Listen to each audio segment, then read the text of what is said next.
অনেকটা হলো যা ননদ বরদের নিয়ে, আজটা একটু শাশুড়ি মাদের নিয়ে হয়ে যাক।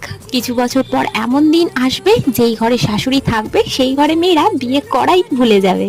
বিয়ের আগে যদি ছেলের মাকে শাশুমা মামুনি মা এসব বানিয়ে ফেলে তবে তো সেই মাকে বিয়ের পর ডেঞ্জার মনে হবেই। ছেলের মাও তেমন, বিয়ের আগে বৌমা নয় মেয়ে নিয়ে যাচ্ছি ঘরে, এমনটাই যদি হতো তবে তো সূর্যও নিজের স্থান পরিবর্তন করতো।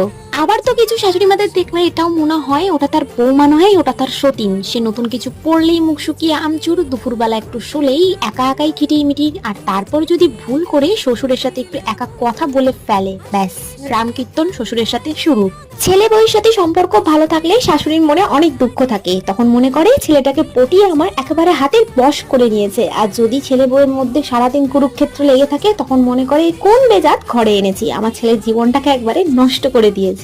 কথাগুলো ঠিক বললাম তো বলো? যাই হোক, এবার লাইক কমেন্ট সাবস্ক্রাইব করে পাশে থেকো।